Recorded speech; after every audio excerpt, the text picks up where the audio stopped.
اعوذ باللہ من الشیطان الرجیم، بسم اللہ الرحمن الرحیم۔ السلام علیکم ناظرین، آج یہ وظیفہ لے کر ہم آپ کی خدمت میں حاضر ہوئے ہیں۔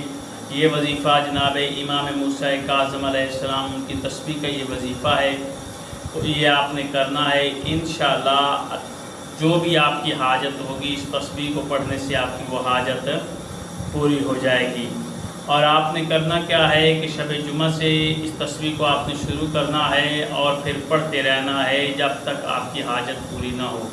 اور انشاءاللہ امام موسیٰ کاظم علیہ السلام باب الحوائج ہیں، وہ آپ کی حاجات کو بھی پورا فرمائیں گے اور وہ ہماری حاجات بھی سنتے ہیں اور ان کے صدقے ہماری حاجات بھی پورا ہوتی ہیں۔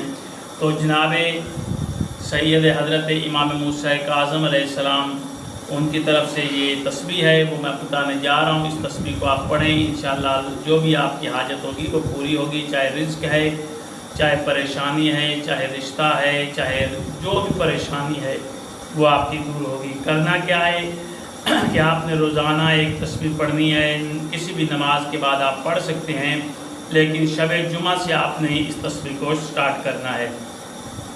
بسم اللہ الرحمن الرحیم، اللہم صلی علی محمد وآل محمد، یا سیدی یا مولائی یا موسیٰ بن جعفر یا باب الحوائج، ادرکنی ادرکنی ادرکنی فی سبیل اللہ۔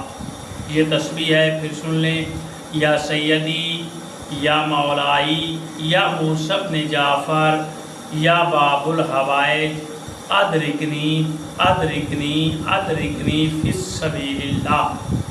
یہ آپ نے تسبیح پڑھنی ہے، ایک پوری تسبیح، ہر دانے پہ ان الفاظ کو آپ نے ایک دفعہ پڑھنا ہے، کہ 100 دفعہ آپ نے ان الفاظ کو پڑھنا ہے، ایک تسبیح پڑھنی ہے۔ انشاءاللہ آپ کی جو بھی حاجت ہوگی وہ پوری ہوگی۔ یہ آپ تسبیح پڑھیں اور کامیابیاں حاصل کریں۔ اللہ آپ کا ہمارا حامی ناصر ہو۔ خدا حافظ۔